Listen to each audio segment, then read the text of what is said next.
Jaguars fans, the hunt is now over. They officially have their 7th head coach in franchise history. It is Super Bowl winning head coach Doug Pederson. I'm going to get into my thoughts here, but what are your thoughts? Let me know down in the comments below. I'd love to hear what you guys think about the hire. For me, he was very early on. I remember I put a video out where I said he was my least favorite candidate that they could have possibly had of the big names that were out there, mainly because of the whole Carson Wentz issue.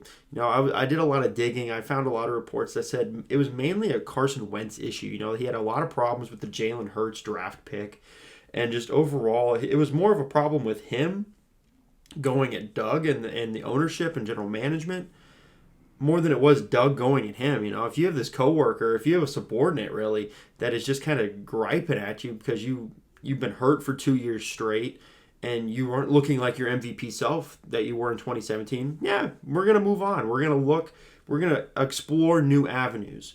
Doug Pederson comes from the Andy Reid coaching tree. This is a coaching tree that really doesn't get talked a whole lot about, in my opinion, but it's one of the strongest one in the NFL. But let's look at Andy Reid's coaching tree. He has 2 Super Bowl winning head coaches on his under his tree. One, he has Doug Pederson. Also, he's John Harbaugh. He won a Super Bowl with the Baltimore Ravens. Sean McDermott had his team, one wild overtime game away from playing in the AFC Championship game this year. He's had his team in the playoffs and honestly a Super Bowl frontrunner for like 3 years now.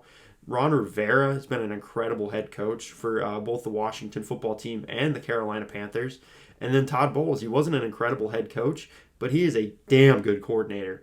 The fact that he is that good is going to get him probably another opportunity down the line. He was listed as a candidate for a lot of places in this coaching search. So overall, the tree he's coming from is a hell of a tree. It's got a lot of good fruit on it.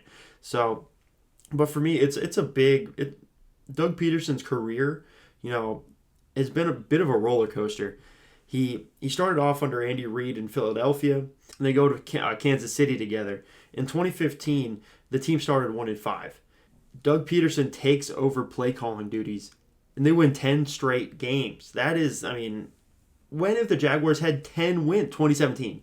2017. What happened before that? It was 5 years of despair.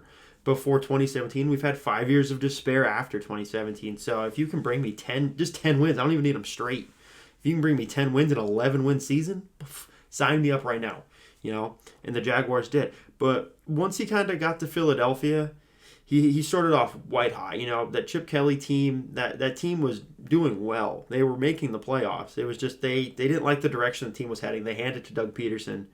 And obviously he wins the Super Bowl. He goes to 3 straight playoff appearances after, 2016 he gets there, 2017 wins the Super Bowl, 2018, 2019, they're in the playoffs.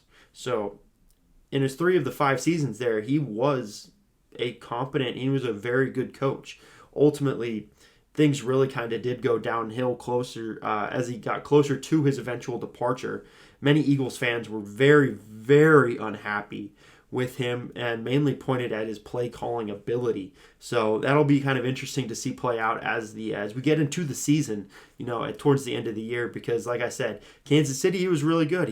That 10 straight wins really got him into head coaching candidacy, and now we're looking at his tenure with the Eagles. Started off really well, finished terribly, ends up leaving ultimately. But I want to go back to the 3 of his 5 seasons. In Philadelphia, he made the playoffs. 3 straight years he made the playoffs. The Jaguars last made 3 playoff appearances. 17 years you have to go back in order to see 3 Jaguar playoffs appearances. So that's, for me, I was all about Byron Leftwich. I wanted him. But can I say this is a bad hire looking back at it now? No, they were the first hire. He was the first one in, and he was the last one in. There's something to that. Unfortunately, I wish they hadn't drug it out the 40-some days that they did. But, hey, bad optics is bad optics. That's Shad Khan's bet. He's going to have to lay in it. He's already pissed the fan base off, and now just kind of peed in their Cheerios for this offseason already. But, man, if you look at his offenses that he's had, let's look at the Philadelphia Eagles.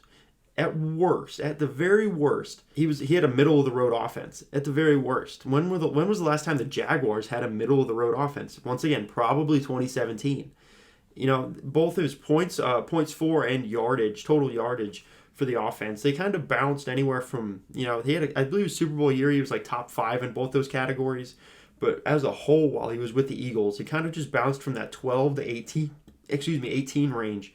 So I'm overall, like, once again, when have we had that? We have not just had competency. And it feels like the last 3 years, we wanted Nick Foles. He goes and just basically blows up week 1 against Kansas City. Minshew Mania, that was just a wild ride. Then 2020 just implodes on us. Urban Meyer implodes on us in 2021. James Robinson gets robbed of a 1,000-yard season. Trevor Lawrence is getting talked about as possibly like the next Ryan Leaf in some circles.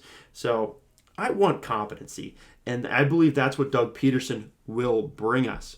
Like I said, overall, I am very excited about the hire. If he can have even a somewhat similar success level that he had with Carson Wentz in 2017 in Wentz's second year, oh my goodness, the bank is going to be rocking. The bank is going to be nuts, and I cannot wait to be back in Jacksonville and see the place rocking. I'm very excited to see it, and hopefully maybe we can even see Trevor Lawrence have an MVP, be the front runner for an MVP season like Wentz was before he tore his knee up. That would be a beautiful thing to see. Like I said, let me know down in the comments what you guys think of the hire. I'm very happy with it.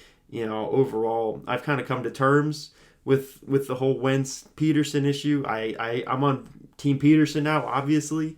But like I said, I'd love to hear your thoughts. Be sure to like, share, and subscribe. It's helped the Fan Cave community grow immensely. And hey, we're going international with it. We started international with Korea, and now we're taking it back to the States. And soon we will be back in Duval, and the Fan Cave is going to be rocking. So thank you guys so much for watching. This is an awesome hobby of mine, and I appreciate you guys coming and watching me just talk about this team. Hey, so at the end of the day, stay safe and go Jaguars. How about them Jags?